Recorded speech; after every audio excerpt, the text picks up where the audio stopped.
Hello everyone and welcome back yet again. Today we are taking a look at this issue of personal identity, and we are going to be looking at John Locke's 17th century account, which does seem dated, I'll give you that. But there's something very intuitive about Locke's account. We're going to see that, in fact, Parfit himself sort of styles himself as a kind of neo-Lockean on personal identity, though he thinks things are a bit more complicated than Locke recognized, and so we have to move beyond Locke, which isn't to say that he was really wrong, but more that he was incomplete. And often in history of ideas, we get this sort of thing where there are certainly rival views. There are disagreements through the history of ideas about how to conceive of certain things and think about them and what sorts of judgments we should make and so on. But sometimes, in fact, a lot of times, what we see is continuity and growth. So people looking to the past and saying, well, they didn't get everything right. It's not like we're done and we're just finished and we don't have to think about these things anymore, but that there's some kernel of truth to what's going on. They're on the right track. They had the right basic idea, but we need to accommodate for other factors, and we have to extend it in the right sorts of ways. And that's, in a lot of ways, what Parfit is trying to do, taking Locke's initial notions and extending them in some sense.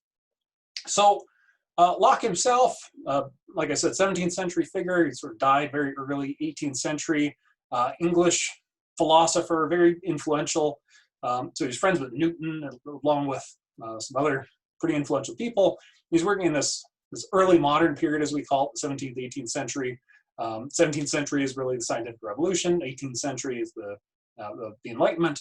And Locke wrote on a few different things, including what we're seeing here is an essay concerning human understanding, which was an instant success during his lifetime. It went through 4 editions. It's a monumental thing. It's a big, huge, long treatise or text that was cut down, but was very influential very quickly, and is really primarily concerned with epistemology, so questions of knowledge, how we come to know things, what sorts of things we can't know, the limits of knowledge, as well as metaphysics, what things are really like, what the world around us is like. And of course, our theory about what the world around us is really like is often intimately tied up with our theories about what we can know and how we can know it. So on the one hand, he's very interested in these sorts of theoretical questions when I look at them, but he's also very interested in much more practically oriented questions about religious toleration. Of course, he's living after the Reformation and the Wars of Religion, which really only ended early in his lifetime, and he himself saw revolutions and so on. So he wrote on toleration, on good government, and in fact, his theorizing, very popular, influenced the founding fathers of America, the American Revolution, and their thinking and their framing of the American Constitution, and as well as later democratic reform. So, of course, influential in England as well, France, and other places. So today we are taking a look at one particular chapter in an essay concerning human understanding. This is chapter 27, Identity and Diversity. And in here, again, I tried to break it down to three parts. So he explains how certain substances are considered the same through time. I'll talk a little bit about what a substance is. He's got a bit of language, which even though Jonathan Bennett, who's the editor of the online version of this I'm giving you from his website, Early Modern Texts, where he's done an awful lot of work in trying to make these texts understandable and easily accessible to a modern reader like you. I can go and read the original, the 17th century English. And of course, oh, look at me, I'm fancy.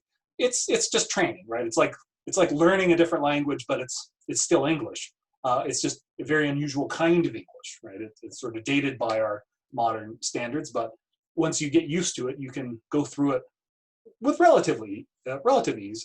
It's easier to learn how to read something like that than learning to read a completely different language. But Bennett's really updated these things, tried to make them more accessible, as well as cut out some lengthier parts or rephrase parts that are particularly cumbersome and sort of indicate to us what's going on. But there are at least a couple of terms, substance and mode, that I'm going to talk about, just give you some sense of what Locke means.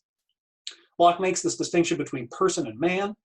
Man, really human. Of course, he's using sort of more dated gendered language, but So we're going to see that distinction. So when we're talking about, personal identity, what makes someone a person, Locke is going to make this distinction between what a person is and what a human is, because he thinks we can actually pull those things apart. And then he ultimately argues that it's memory, really self-awareness, self-consciousness, not the body, that makes someone the same person through time. So we're going to see that account, as well as an objection that he considers and responds to at the end. Okay, so with this in place, let's go ahead and jump into it. So in this first section, I titled it Atoms, Oaks, and Watches, in part because Locke talks about these things. He makes the pretty uncontroversial starting point, right? He sort of makes this as a principle. No two physical objects can be in the same place at the same time. If you have two physical objects, right, and something is a physical object if it's solid, you can't have two physical objects in the same place at the same time because they just sort of bonk into each other. So I'm just grab things off my desk.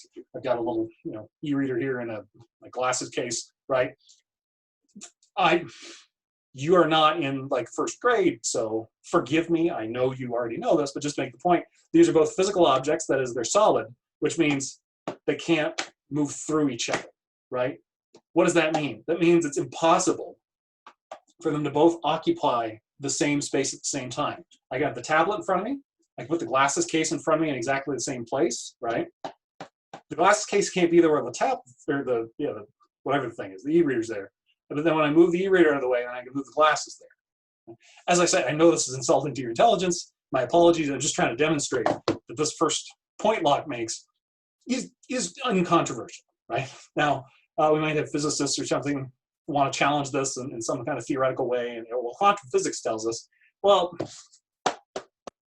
right? As we're talking about solid, objects, at least middle-sized objects, this principle seems pretty obviously true. Now, given that no two physical objects can be in the same place at the same time, no two physical objects can have exactly the same origin. That is, they can't be made in the same place at the same time, right? So if two things can't be in the same place at the same time, that means whenever something is made in a particular place at a particular time, it is unique, right?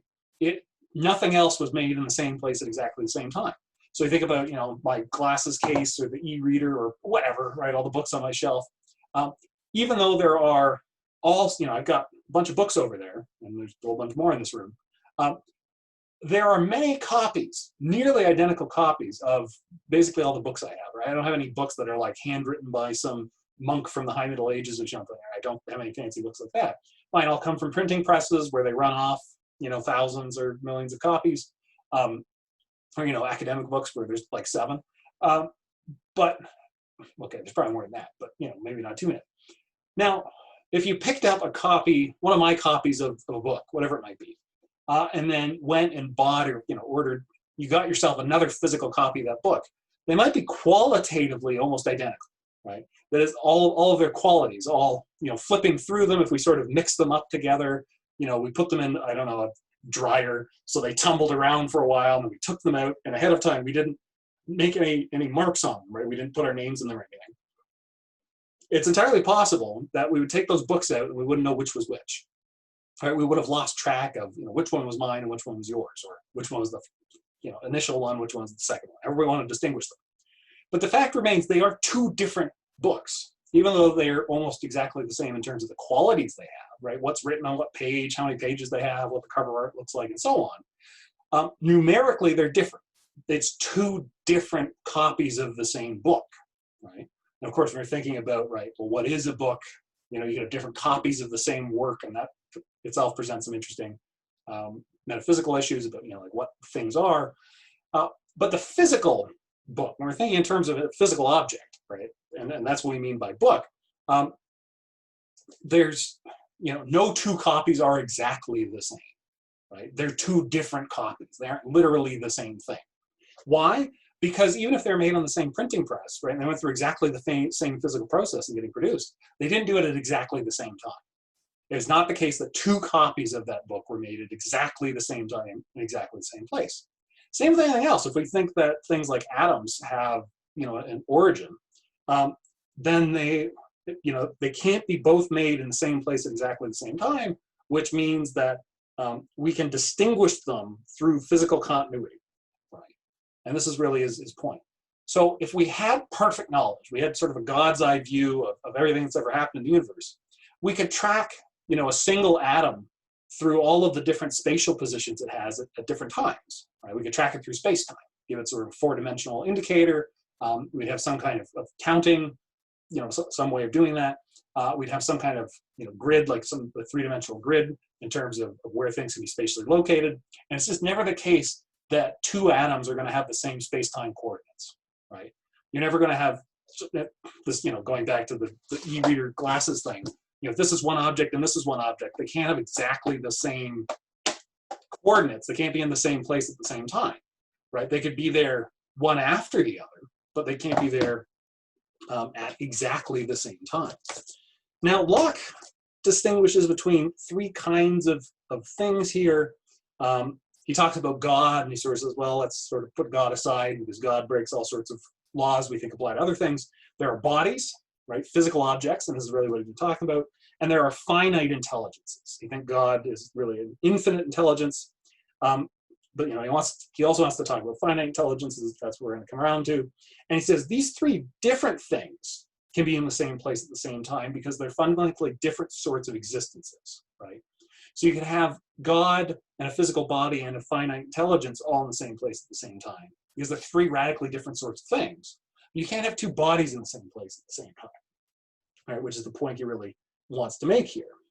So even if two atoms, or we have a billion atoms or a trillion atoms, right, or copies of the book or whatever it is, even if qualitatively they are completely identical, right, arranged in exactly the same kind of way, there's just no way to tell them apart if we line them up beside each other. The fact that we'd line them up beside each other, that they can't be in the same place at the same time, tells us that they aren't the exact same thing, right? Even if they're the exact same kind of thing, even if they have the exact same qualities, they are not literally the same thing. That is, we can line them up and be like, okay, atom 1, 2, 3, 4, 5, 6, 7, 8, 9, copy the book 1, 2, 3, 4, 5, 6, 7, etc. Now, there are other sorts of things. So when we're thinking about like an atom, which doesn't have parts, this is what Locke thinks. In fact, the word atom comes from the Greek word atomon, which means uncuttable. When humans split the atom in the 20th century and really discovered that it's made up of parts in the 19th century. I think that was a 19th century discovery. Maybe 18th. I think it was 19th. Anyway, right, you can look that up. That was sort of startling and interesting. And in fact, our word atom at this point is really a misnomer. It's sort of a misname because atoms are made up of parts so you can split it. By definition, an atom is the kind of thing you can't split. It's not made up of parts. It's just one thing. And that's what Locke's really, really thinking of here. He's really, thinking about that kind of thing. So if we have an atom, that means it doesn't have any parts. That means it can't be really different from other atoms, right? There's no real way to tell it apart. We can't break it up. We can't say, oh, this one is organized differently than that one. So the only thing we could do to tell atoms apart, if they are qualitatively identical, is track them through space and time, right? And that would let us say, oh, this is one thing, that's another thing. And that's really the only property that we could use to distinguish between them, right? And an atom remains the same atom precisely because it has this continuous path through space and time, right? It's here, and then it moves over here, and it moves over here, and it's going through all those motions through time. But that's not what makes other more complex sorts of things what they are. Other more complex sorts of things that have parts, right, including living things like an oak, or machines like a watch, or a computer, or a robot, right? What makes them the same through time is really their organizational continuity. Or another way of saying that, their functional continuity, right? These sorts of entities, these more complex sorts of entities, can gain and lose pieces of matter and still be the same. So, what I am is not, and we're going to get around to this sort of, in a moment when he's making this distinction between person and man, right? As a human being, my body, right? Let's just ignore questions of a person like Carl. What makes me the same body through time is not the bits I'm made up of, because we know that changes, right? You eat things and take in nutrients, and that, right, rejuvenates, might be a weird word, things, right? We lose, right? We shed skin, our bones change, right? All our parts change over time. But it's not because I lost a couple of hairs, right? Or maybe a whole bunch of them, I wanted to show you the top of my head, which is becoming shinier and shinier over time. It's not that, right? It's not being made up of exactly the same bits that makes us who we are. If it was, every time we changed bits, then we wouldn't be the same thing anymore. Instead, it's this organizational and functional continuity. What makes me the same through time, right, as a body, is really that I've got, there are different ways of talking about it or thinking about it, but this organizational or functional continuity, I'm a living being. I have a, sort of too suggestive in a bad way to say it, a kind of life force, right? Something that keeps me going. There's some kind of continuity here where I take in new parts, right? I get rid of parts, I take in new nutrients and such. If we look at Chappie, right? He loses that arm, he gets a new one put on, right? He has the same functional organizational continuity overall through all of that, right? When he loses the arm and gets a new one, that doesn't make him different, right? Because there's still some kind of continuity going on there. So as Locke says, a mass, right, just sort of a clump of stuff, is merely the cohesion of particles of matter anyhow united, whereas the oak is such a disposition of particles as constitutes the part of an oak, and an organization of those parts that enables the whole to receive and distribute nourishment so as to continue and form the wood, bark, leaves, etc. of an oak, in which consists the vegetable life.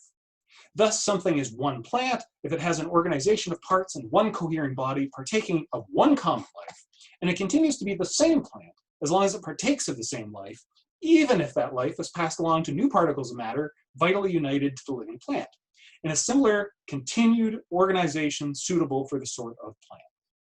This organization is at any one instance in some one collection of matter, which distinguishes it from all others at that instant. So, just talking about that, in my backyard, I've got some trees, which gain and lose parts, right? They grow leaves, they lose leaves, the bark changes, right? Takes in nourishment and so on.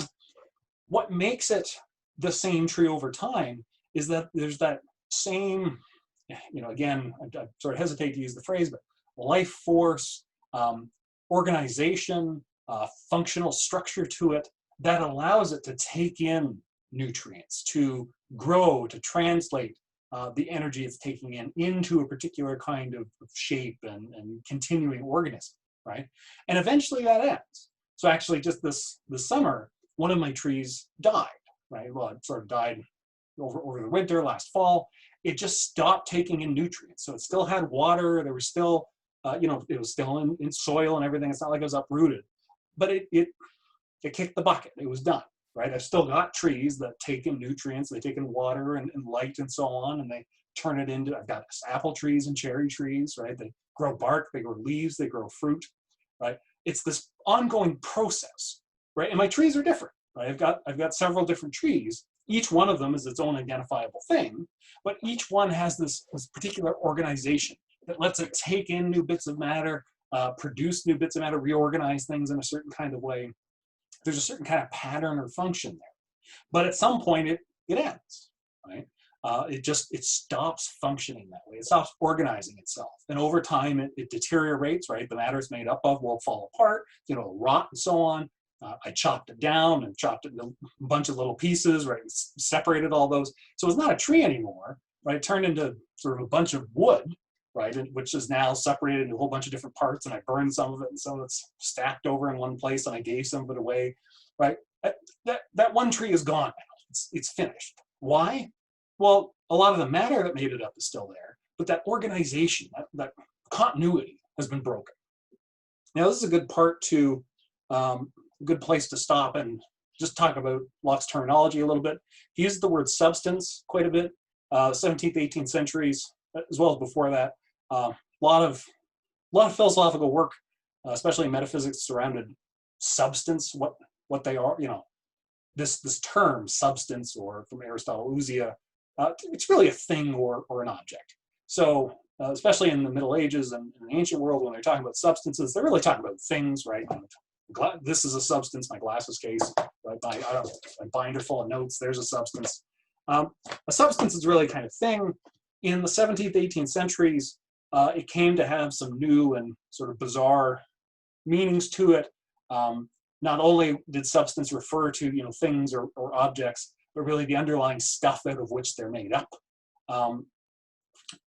We don't need to get into a whole sort of sidetrack about that, though if you take courses on 17th, 18th century philosophy, you're going to be talking about substance and what the heck that is and how we should think about it quite a bit. He also uses the word mode in a few places, and a mode is really a kind of arrangement or form. So look, certain simple sorts of modes, as Locke would say, would be like triangle, square, circle, right? It's a certain arrangement or form of a thing or an object. So a mode can only exist in an object, right? In a substance. So a mode requires a substance to exist, and a substance can continue to exist even though its modes change. So what does that mean? All right. Well, I don't know. Look, I've got an empty envelope on my desk. It's show and tell day. What does Carl have lying on his desk that you can't see in the camera? Well, apparently an empty envelope for some reason. So look, it's this. It's a substance, right? It's a thing. It's an object. And I realize it's very bright in the light here. It's a thing. What are its modes? Well, like right now it's all screwed up, but it's basically flat. But I can change its shape or its mode, right? By me folding the envelope. You don't go like, whoa, it's a brand new thing. It's a different substance, right? Like, probably not. Some other day, if you really want to talk to me, I can defend the position. It really is a different object. But most of us think, most of the time, right, a thing can change, right? Can change its shape or its disposition or where it's located or all sorts of stuff and be the same thing, right? Another instance, mode, right? If my voice, right, my speaking, if that's its own thing, maybe it's not.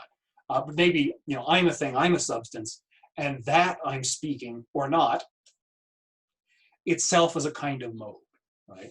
So you can think about modes as, in some sense, properties or the way a thing is. A substance is really the thing itself, what the thing is. So, you can think about mode in terms of properties, arrangement, form, things like that, right? Is Carl sitting? Is he standing? Is he talking? Is he quiet? What kind of shape does he have? And so, right? If I, lose some weight or gain some hair or vice versa, right? Whatever it is, I'm still me, right? It's just some of my properties have changed. Some of my modes have changed a little bit. Now, so we've talked about Oaks, and I've mentioned machines here and watches. I mentioned Chappie, and really the same considerations Locke thinks applies to machines as well. Of course, he wasn't really thinking about robots, though he does. Descartes, at least at one point, talks about what we now want to call robots. The same considerations apply to machines. What makes something the same watch or computer or robot or whatever through time? Functional or organizational continuity. So you can swap parts in and out, but as long as it has that same kind of organizational or functional continuity, it's the same thing. Now, of course, you can have two different watches that are qualitatively identical. They seem basically the same. And there are some interesting sort of edge cases about, well, look, if we swap out half the parts and the thing doesn't work, well, the parts are out, we swap in new parts. Is it really the same then? Right?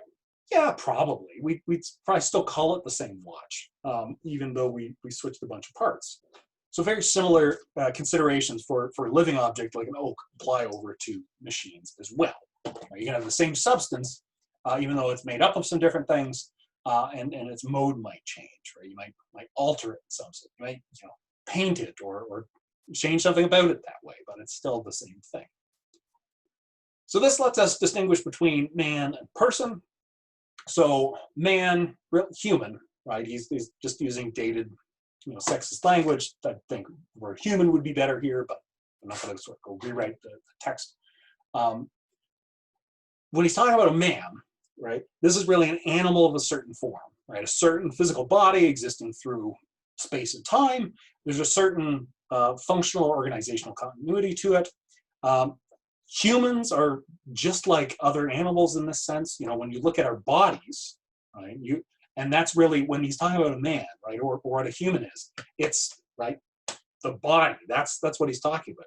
And he says what that thing is determined the same way that the life of other animals is determined. Right? He says a participation in the same continued life by constantly fleeting particles of matter that are successively vitally united to the same organized body. So I'm the same man, the same human through time, because I've got this, again, I keep using the term and it seems kind of misleading, but I keep coming back to it, life force, right, or organization, vital disposition. Right, could use a lot of things. There is something about me that, when you put food in me, and right, and especially if you've done biology and human biology, you're going to know to more or less of a degree exactly how these things work, right? Somehow I interact with my environment, and as long as I'm in the right sorts of conditions and take in the right kind of nutrients and so on, my body keeps going, it keeps regenerating itself, and it keeps sort of striving to stay the way it is. And of course, over time, barring some kind of miracle, religious, technological, or otherwise, eventually this organization that is my body is going to cease functioning, right? And I'm not going to move about anymore. I'm not going to be able to take in nutrition anymore, right? We have a different word for this. I'll be dead, right? Or I'll have passed away, if you want to put it in a much softer terms that many people appreciate these days. I prefer the good old-fashioned, right, dead, done, finished. Now, I hope that's going to be a while from now, but it's the thing that happens, right? And then different people, and I saw some discussion in the forums about in the genetic enhancement unit. There's some talk there about, people were talking about life extension and so on. Very interesting, right? What genes have to do with that.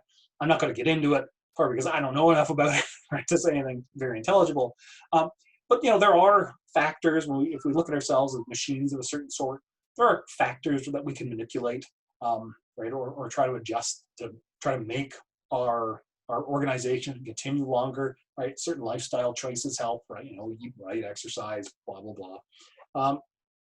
So really, man, right, human refers to our body, right?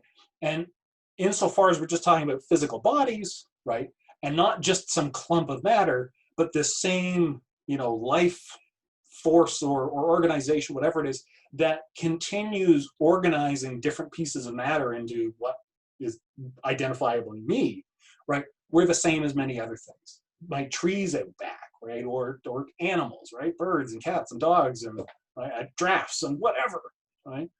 They're the same thing through time, because even though they've grown or shrunk or right, different bits of them have changed, we can identify the same process ongoing. But a person is not the same thing as a human, right, or a man. A person isn't the same thing as a body, right? Even though when we're talking about a person, we identify it with a body, a person is not the exact same thing as the body, Locke thinks, right? So person is a thinking, intelligent being that has reason and reflection and can consider itself as itself the same thinking thing at different times and places, right? Self-awareness, self-consciousness is really what he's talking about. So a person is a finite intelligence. So again, he was talking about God, right? Finite intelligence and bodies, right? So we can be a body, right, a physical body, and a finite intelligence. They could both be located in the same physical space at the same time. And as my finite intelligence is located, well, probably somewhere in my physical space.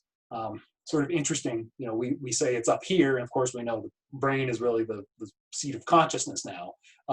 Some of the ancients thought it was the heart that does the thinking, quite literally, right? This is where you think. And so they'd sort of say, well, your thinking is going on here.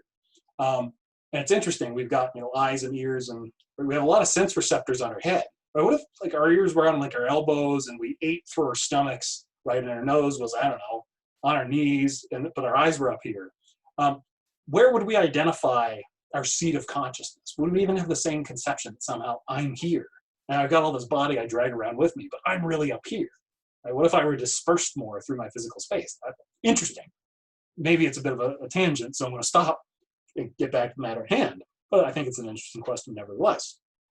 So a person is a finite intelligence, right? We're not infinite. We're not God. We don't know everything. We can't think about everything at the same time.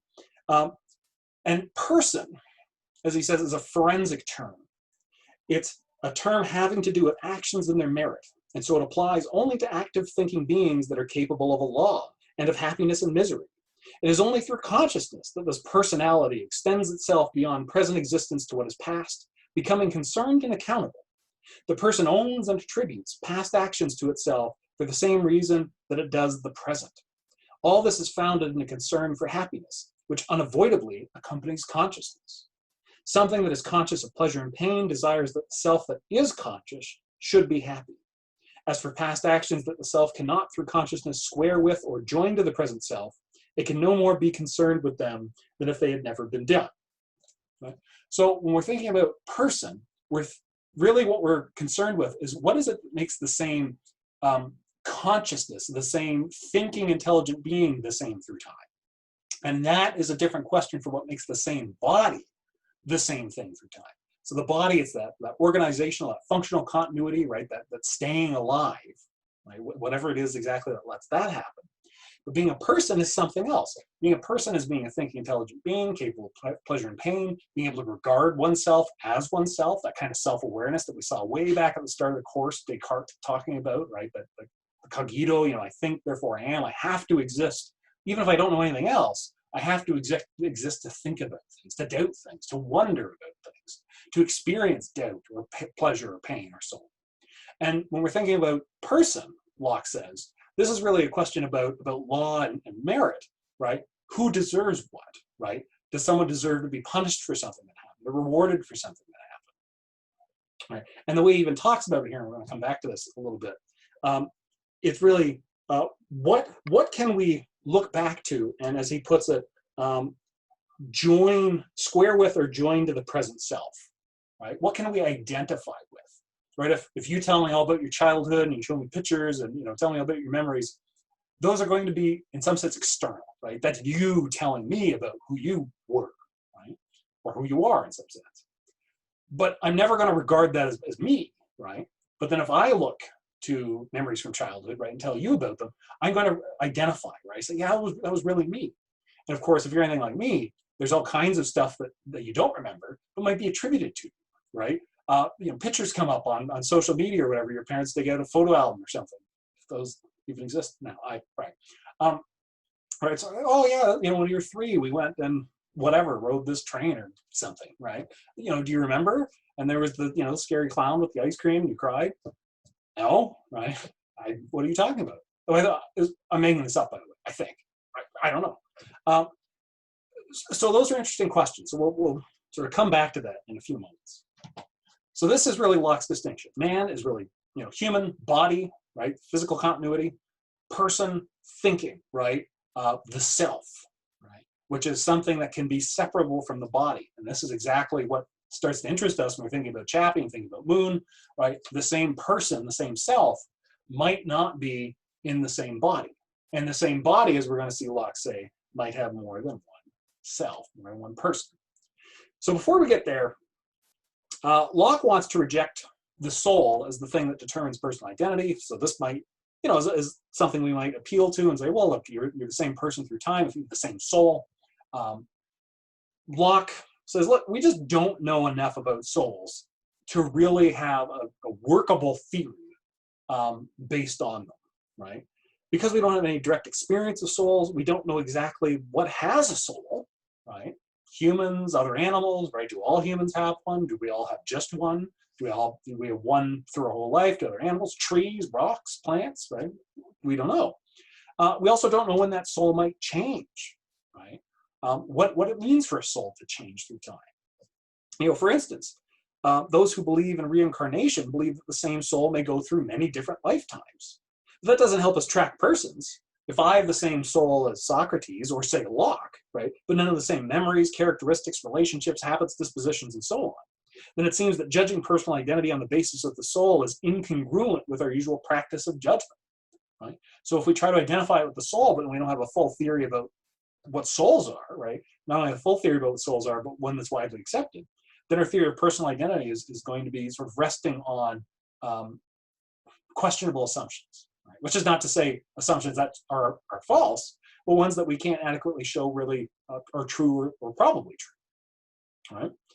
All right. I should have stuck this one up already. That's really what I was saying. We just don't know enough about souls, but what has a soul, what it might change.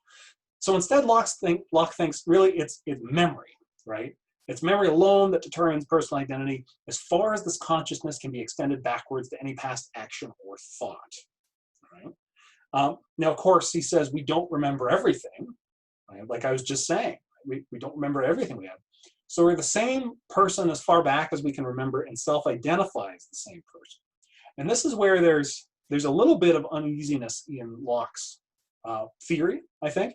And so I'm gonna talk about it a little bit, but I'm gonna put it on you as something to be aware of if you want to be writing on this topic and writing on Locke. Be sensitive to this issue.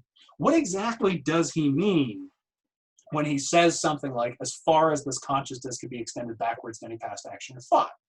Is it as far back as we can remember we're the same person? Or is it on a case-by-case basis is what we can remember and self-identify as? So look, if my earliest memory is when I'm, I don't know, 4 years old on the swing set, and honestly, I don't know what my earliest memory is, right? This is the thing that often floats around. It's like, what's the earliest thing you can remember? I don't know, breakfast this morning? I can remember farther back than that. I'm not an absolute goldfish. If we're talking about like childhood, I don't know. I don't sit around sort of contemplating my childhood. I'm usually looking forward. I'm usually, I'm thinking now, and I'm looking at the future. I don't sit around thinking about being a kid very much. Maybe that says something about, I don't know. But that's one way of trying to determine it, right? We say, look, how far back can you remember? What's the earliest thing you remember? Oh, when I was 4 on the swing set, right? Okay, well, you're the same person back to when you were 4 on the swing set. Even though you don't remember everything in between, you're the same person the whole time up to now. An alternative way to understand what Locke is saying is that we are the same person through everything we remember and self-identify as. So if I can think back to being 4 on the swing set, and I say, yeah, and I remember that was me, right? That's a memory, I'm not just imagining it. Well, then I am now the same person that I am when I was 4 on the swing set.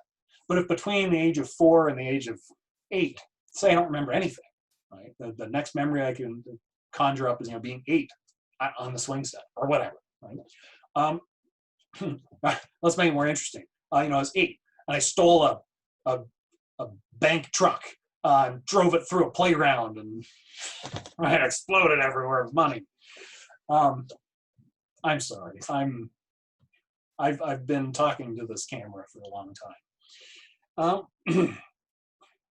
It's no excuse. I'd do the same thing if we were together in person. So you just have to bear with me, or not. I guess you could just shut this off. I'm curious how many of you do that, or speed it up, or whatever. So, right, say I can remember being 4 in the swing set, I can remember being 8 doing the bank job, right? But between there, I have no memories. One other way to interpret what Locke is saying is that I am the same person now as I was when I was 4 on the swing set and 8 doing the bank job, and whatever else I can remember, right, sort of distinctly remember and say, that was really me. Right? I remember myself at my wedding. I remember myself at my, getting my PhD at the convocation. I remember whatever. Right? All those specific things I remember. I'm the same person as I was in each of those specific moments. But then in between, it wasn't me anymore. Right? There are just these big gaps of who we are over time. So these are the 2 ways of interpreting what he's saying. So now that I made you sensitive to that issue, I hope. I want to read out another quotation here. This is from page 115. Just if you want to be following along. He says, with this, as far as this consciousness can be extended. So he says, consciousness always accompanies thinking, right? It makes everyone to be what he calls self, and thereby distinguishes himself from all other thinking things. And this alone consists personal identity. That is, the sameness of a rational being. And as far as this consciousness can be extended backwards to any past action or thought, so far reaches the identity of that person. It is the same self now as it was then, and this present self that now reflects on it is one by which that action was performed, right? So here again, that exact passage that I'm reading, I can interpret that either way, right? Either of those 2 ways I said. Either it's right, extends back fully as far back as you can remember, or only to all of the specific moments you can actually remember and self-identify. And so this is how, look, if you find, and if you want to be engaging with this in the forum or in your paper, say, 1, at least be careful about it. You could always stipulate sort of as an assumption, I take Locke to be, stating the theory this way or that way. But you could also be trying to engage with it and try to settle this interpretive issue, right? And say, look, in this place, here's this quotation, he says this. And so clearly, he must really mean this version, this interpretation of the theory that, you know, Carl's giving. You don't necessarily have to attribute me with the versions of it, but right, there is that sort of ambiguity there. It's this question, and it's questions like this that, you know, when we look back to earlier times, Locke's saying something interesting, certainly. And both of those ways of thinking about it are plausible to some extent. And they both have their shortcomings, they both have their benefits, right? And there's two questions. What did Locke really mean? It's sort of a question for Locke scholars. And then there's a question, you know, which is the better theory, right? Which does more work for us? Which one would it be better if Locke had meant? And let's just sort of run with that, right? While acknowledging maybe that's not what he thought. Okay, so we've got this issue, right? We've got memory. Now, Locke deals with two questions. Right now, he's got his basic theory on the table, right? Personal identity extends as far back, really, as memory does, as self-awareness, self-identification does, which you have to remember something to be able to self-identify with it. In fact, to say that you remember it rather than imagine it precisely is to self-identify with it, right? If I say, oh yeah, right, you tell me a story about when you were 3 and, you know, lost your ice cream cone, I say, I remember that. I remember you being 3, right? Be like, wait, were you there, right? No, I was you. I remember being you, right? To say I remember, either I observed it, right, or I was you. And to remember losing my ice cream cone, right, is to self-identify with what happened then. Okay, good. So 2 questions that he wants to deal with. Can it be the same person if the thinking substance changes? If the thinking thing changes? If the thinking object or what it's made up of changes? And so again, this is that, we're talking about substance, we're talking about a thing, right? Descartes was talking about, you know, being a thinking thing, but I don't really know what that is. Here, part of what Locke is really getting at and trying to play around with is this question of what is it that thinks? And if we go back to, you know, for instance, Searle himself is saying, you know, it's human brains that think. And, you know, presumably other animal brains too. He doesn't want to necessarily say it's only humans that think, but other animals that are sufficiently like us certainly seem to think, right? So he says, so there's something causal about organic brains that lets them think and be intentional and be conscious and so on, that other kinds of things just don't have, right? A big pile of rocks, no matter how complicated, would never be thinking. Just like a bunch of water pipes or circuits, right? You know, electrical circuits in a computer. Those just aren't the right sorts of things to think, right? This is exactly what Searle's trying to get at, right? And near the end of the Searle piece, where I was asking you to read, so this is something like 422 to 424 in the Searle piece, he explicitly is talking about versions of dualism that want to separate thinking, right, and what thought or consciousness is from the thing that does the thinking, right? And he himself is sort of critical of dualism, but this is exactly what Locke is, if not endorsing, certainly leaving the door open to. Right? Thought is something separate from the matter that thinks, right, the body or whatnot. And here, Locke sort of shrugs, just like on the issue of the soul. He says, look, interesting question, good question. We don't know enough to answer the question, so I'm not going to sort of give an answer to it that I can't really support and that might be shown to be false later.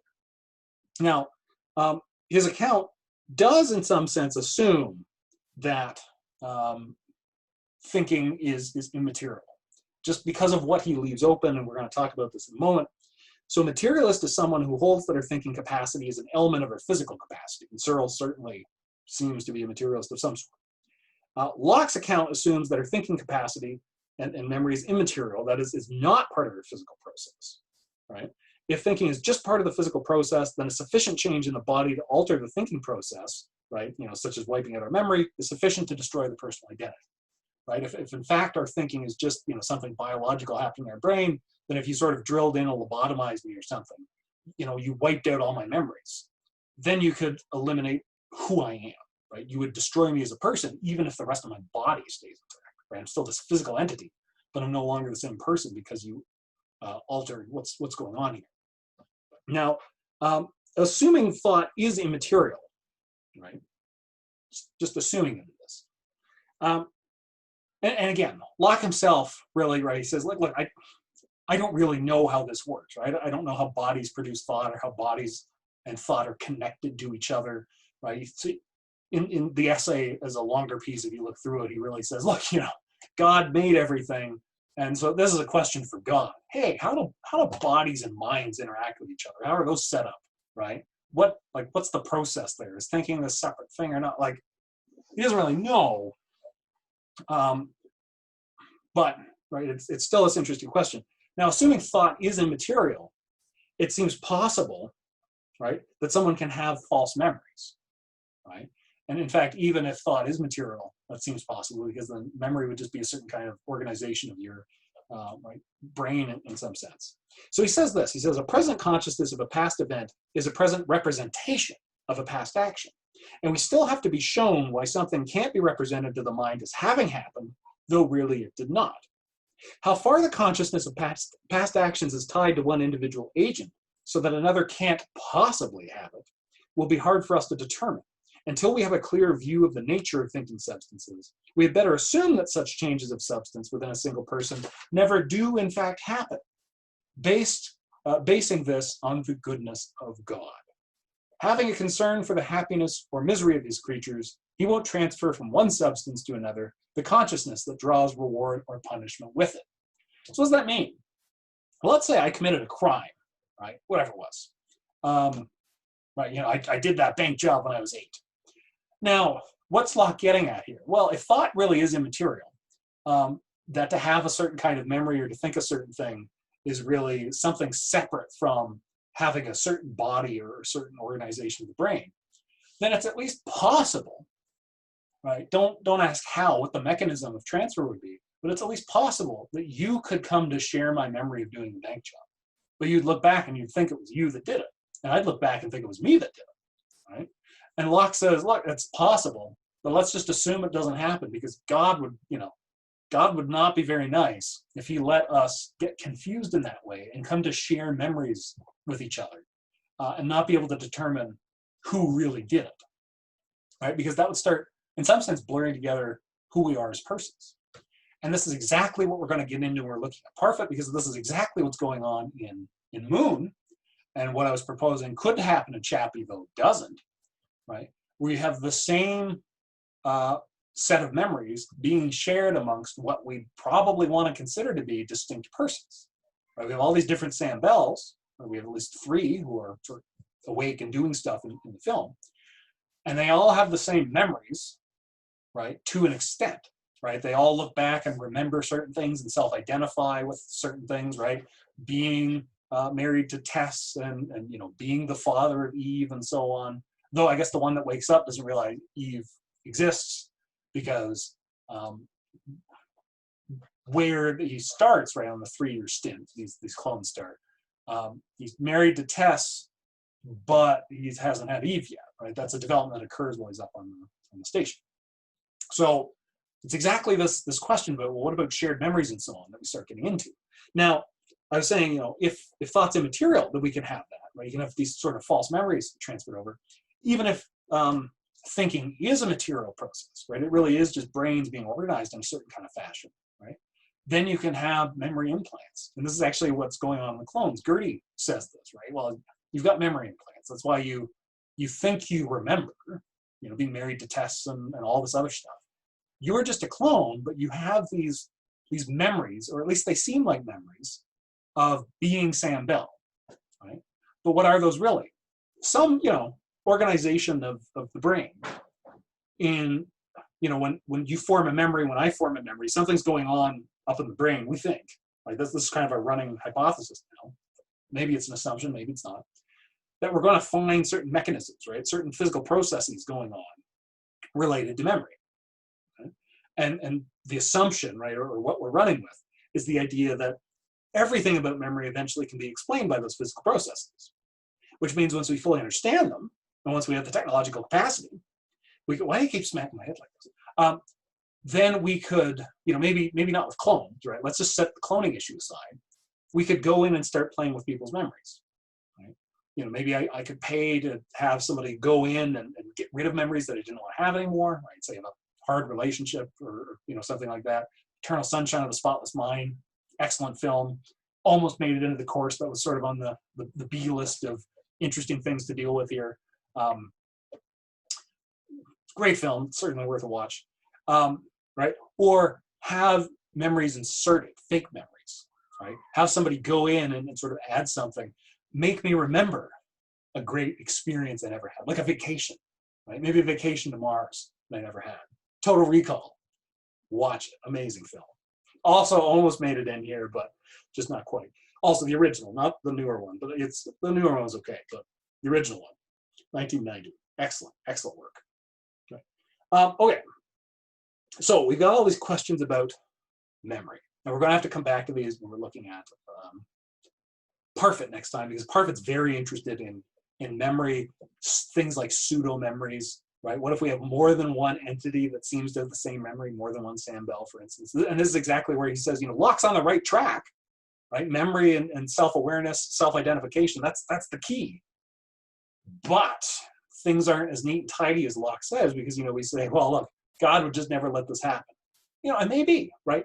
It might be the case that we could just never find the full physical understanding, right, the set of laws or whatever, for how memory is governed by physical organization, right? But there's just like no pattern to how brains work and how memories are, so that we can ever manipulate memory that way, right? And maybe it's the case that memory and thinking is immaterial in a sense. It's not tied to physical entities through some set of physical laws. And maybe it's just the case, right, through souls or whatever, God or whatnot, just never lets it happen that there can be something like that moon case, where there's more than one body, right, more than one person, question mark, that can share memories in the way that Locke is saying, well, let's just sort of assume God wouldn't let this happen. Okay, so second question.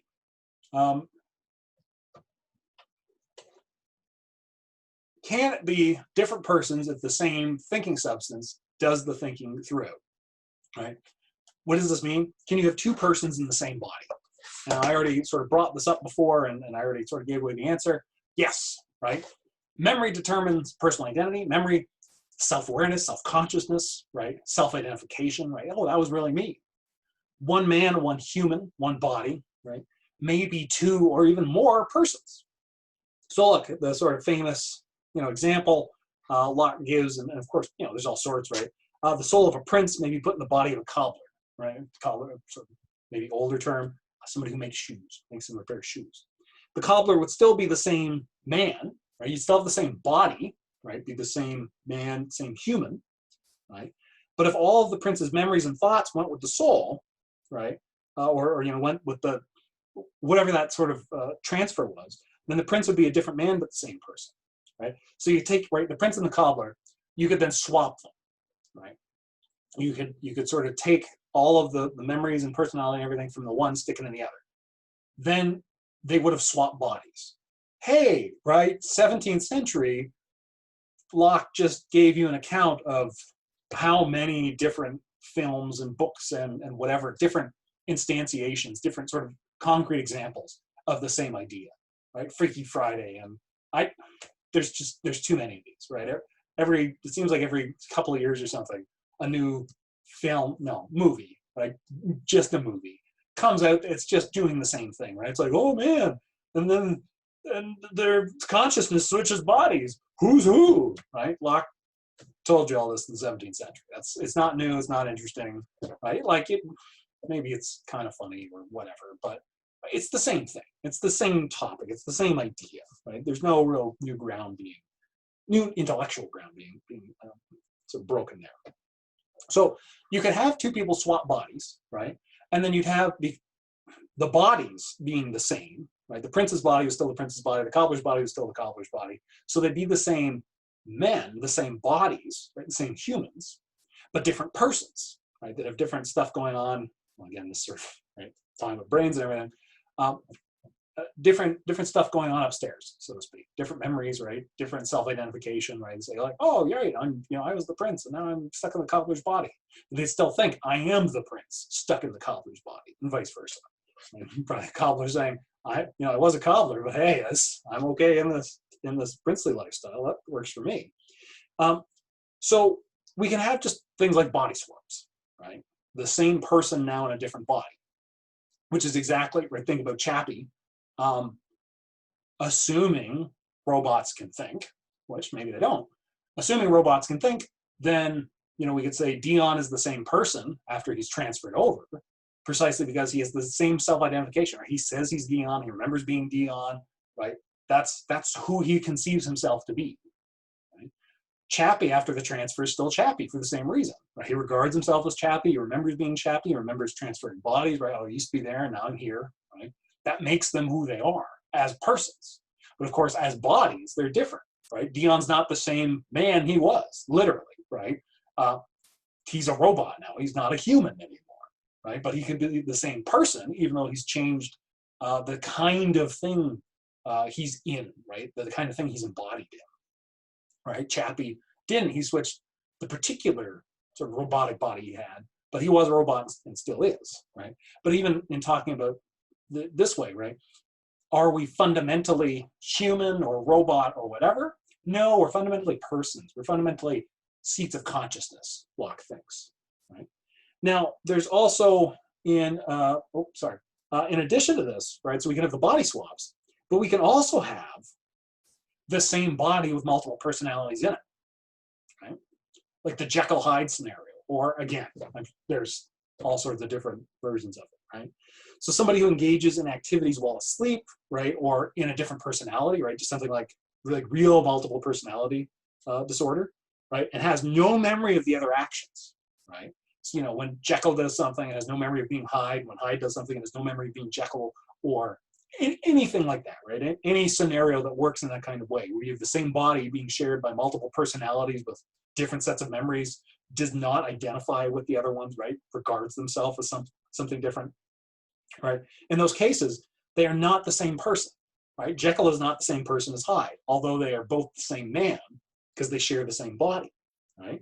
And so, because they're different persons, they shouldn't be held morally responsible for what the other one or ones do, right? Jekyll's only responsible for Jekyll, Hyde's only responsible for Hyde, right? Somebody with real multiple personalities, right? And they don't overlap and they don't share memories or anything.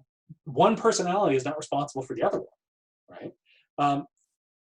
And this is really a question of moral and legal responsibility. And that's what Locke said being a person's all about. Look, if I commit a crime, you shouldn't be punished for it. Right? We think there's something wrong, there's something unjust about that, right? For you to have to suffer, right, pain of some sort because of my actions is wrong, and vice versa, right? I shouldn't have to suffer for what you did, right? I shouldn't be made happy by what you did, and vice versa, right? Like in terms of, not to say we shouldn't make each other happy and right do stuff like that, but I shouldn't get the rewards for your work, and you shouldn't get the rewards for mine, right? It's this sort of whole notion of merit, of deserving something. Right?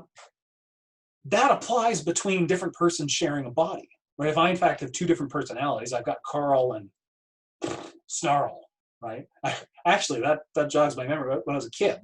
So I do remember something about being a kid.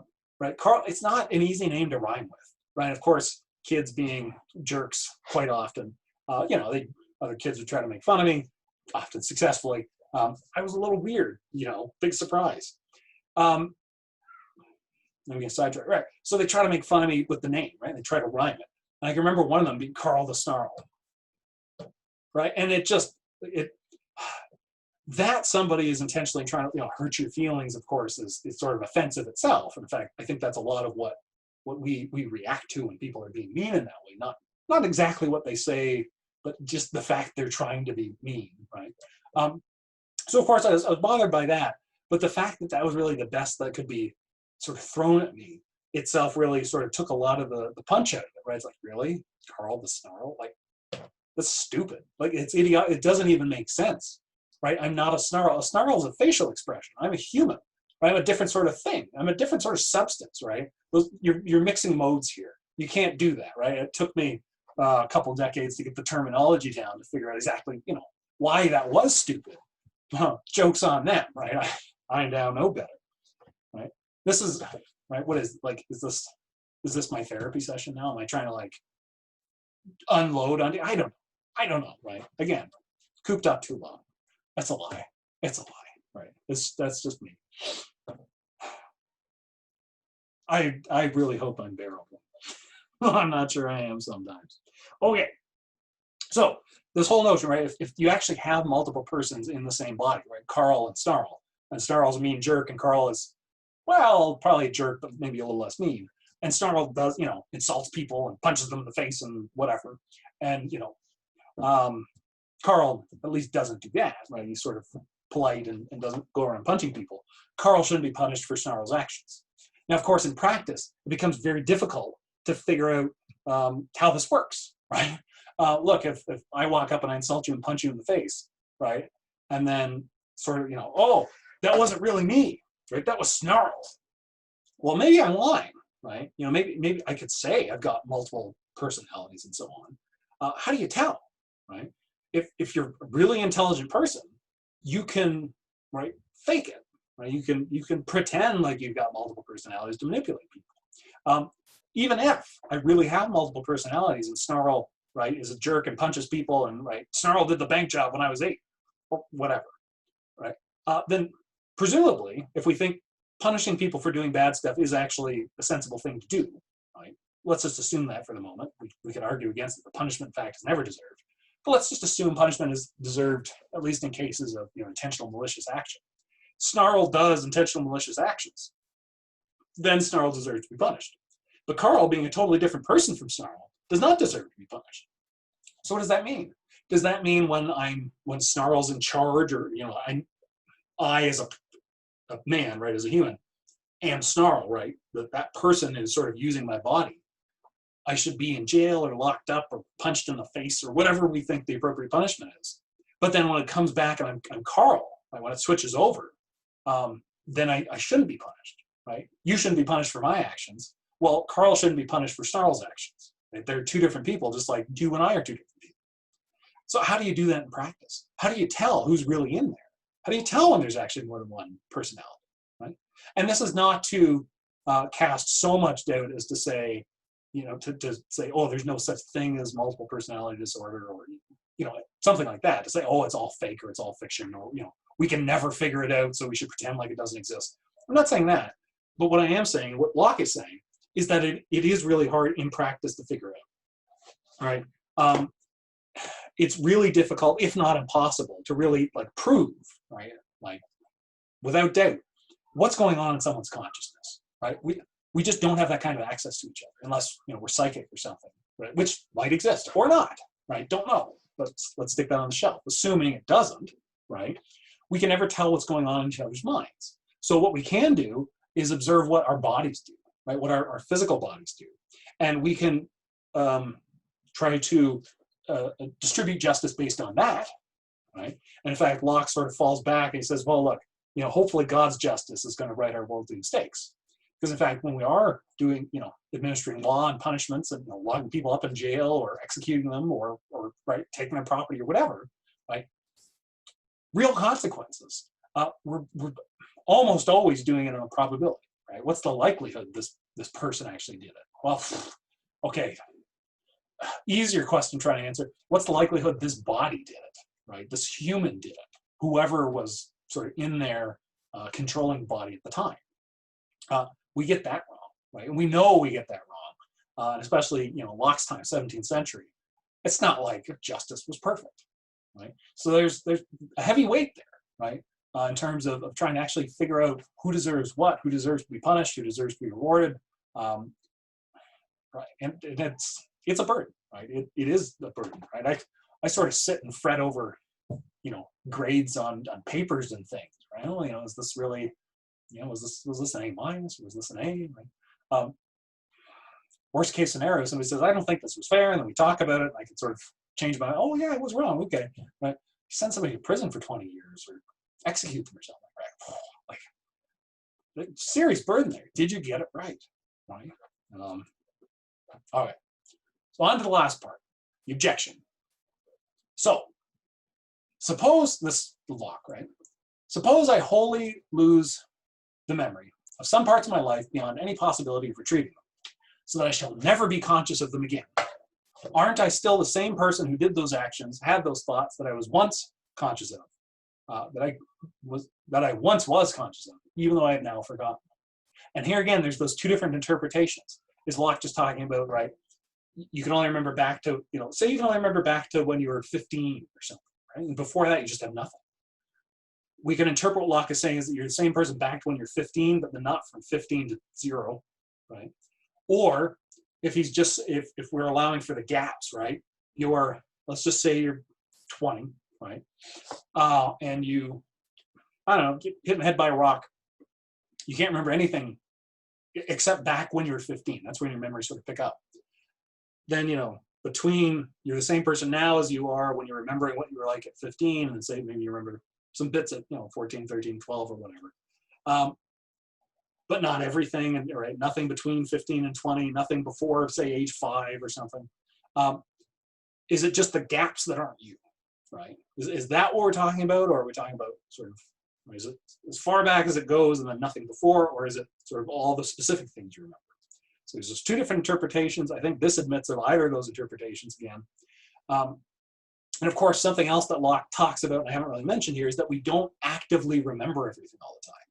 So you don't, I imagine, regularly sit down and try to actively remember, like bring to consciousness, all of the things you can remember ever about your life, right? We just don't tend to do that.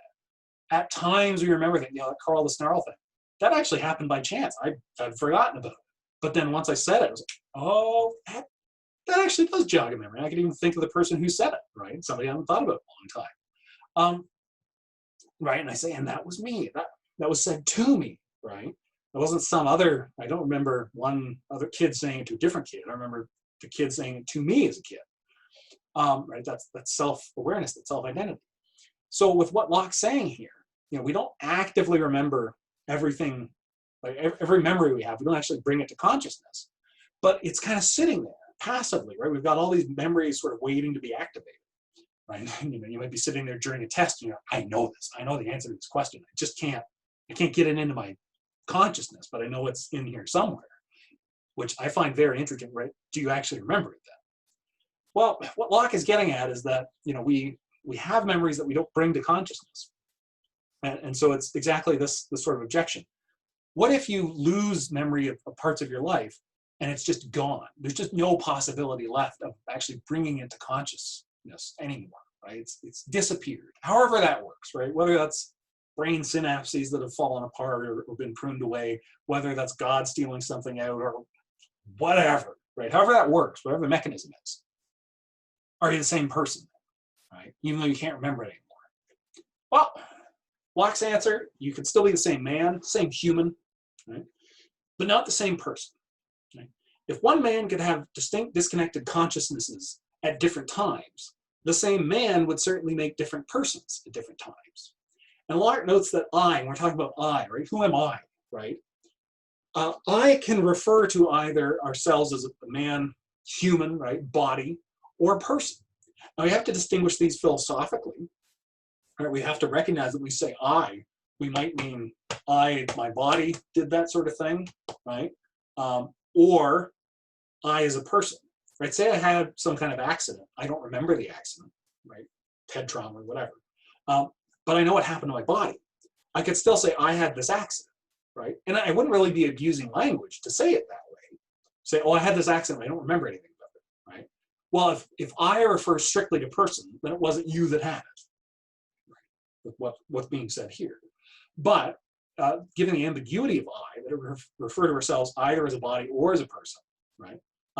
Philosophically, we need to be sensitive to that and sort of tease that apart and recognize that who we are as a person and who we are as a body are two separate questions. But we have this one term that we use, in part because it's very convenient, right? There are not all that many cases where we need to separate between us as a person, us as a thinking thing, and us as a body.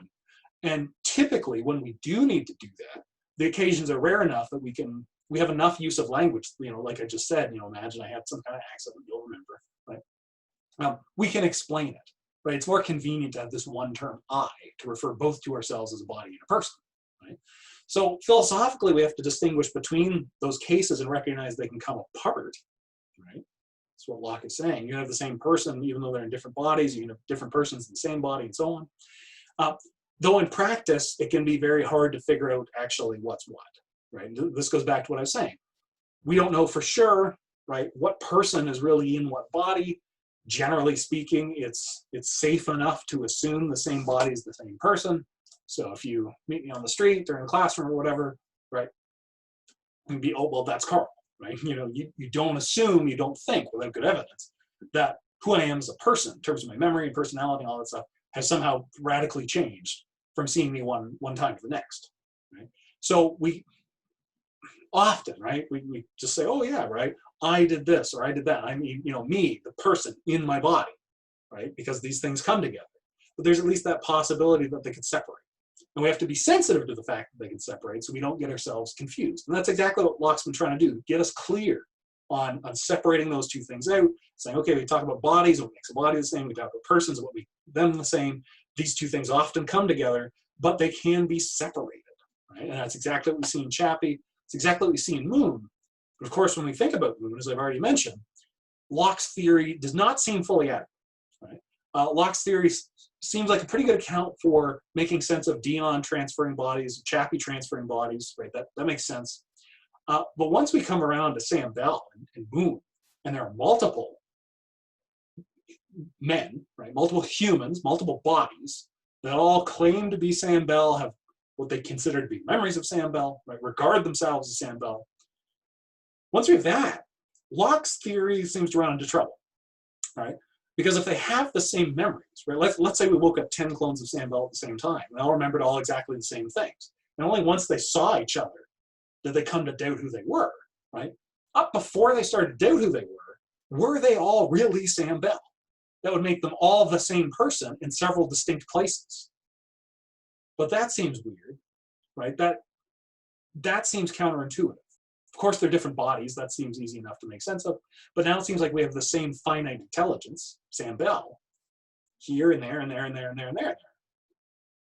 That seems odd. And that seems to conflict with our notion that a person is one thing that exists through time. So how are we going to make sense of that?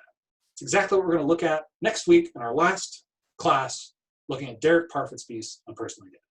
Until then, take care of yourself, have a great weekend, and you'll see me next week. Bye for now.